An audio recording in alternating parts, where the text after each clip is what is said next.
বাদুড়ের আধিক্যে পরিবর্তন হয়ে গেছে পুরো এক গ্রামের নাম।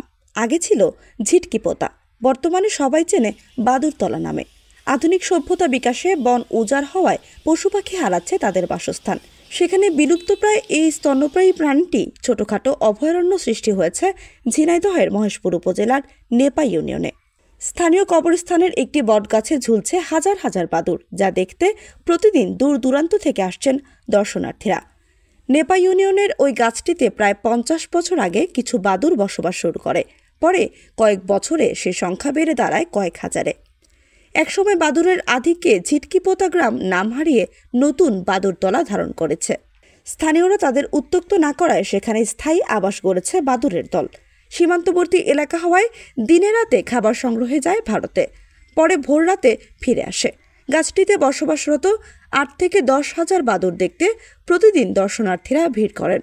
স্থানীয়রা বলছেন, বাদুড়গুলো কারো কোনো ক্ষতি করে না। তাদের নিয়ে কল্পকাহিনী আর কুসংস্কারের যুগ আর নেই। পরিবেশ বান্ধব প্রাণীটি রক্ষায় প্রয়োজনীয় পদক্ষেপ নেওয়ার দাবি তাদের। এরা আমাদের কোনো ক্ষতি করে না, এরা উপকারী করে। এরা বাইরের দেশে চলে যায়, ইন্ডিয়াতে ওদিক থেকে খেয়ে দিয়ে আমাদের দেশে চলে আসে, রাত্রি চলে যায়, আবার সকালে চলে আসে। এরা খুব উপকারী জিনিস। এরা কিছু লোক মানরাজের ডাক্তার এদেরকে ধরে নিয়ে গিয়ে 2-1 ওষুধও বানায়। আমরা কারো ধরতে দিই না। এরা ভারতের কিছু লোক আসে মাতৃ, আমরা মাতৃ দিই না এদের। হ্যাঁ, আমরা খুব প্রদর্শনীয় জিনিস বা অনেক লোকজন দেখতে আসে। এমন কোনো দিন নেই যে 50 জন লোক দেখতে আসে না, বুঝেছেন। এদের খোরাকের জন্য একটু ব্যবস্থা করবেন আপনারা। এই বাদুড়ির জন্যই বাদুড় মোড় নাম রাখা হয়েছে। এই জায়গাটা একটু সুন্দর করে দেওয়ার, একটু রাস্তাঘাটের দরকার। এই রোডটা এখান থেকে সোজা করে দিলে মানুষজন দেখতে পারে। হ্যাঁ, এই সুবিধাগুলো আমাদের করে দিতে হবে। আমার এই দোকানও আছে এখানে, বাদুড় মোড়ের সামনেই দোকান।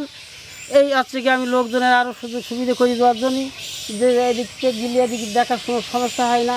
এই জন্য একটা রোডের দরকার আছে, সুন্দর ঘেরাটেরা বা পরিদর্শন করার জন্যই। হ্যাঁ, জঙ্গল টঙ্গল করে সাপ টাপ করা থাকবে, পাশে থাকবে, এরকম একটা ব্যবস্থা আমাদের দরকার।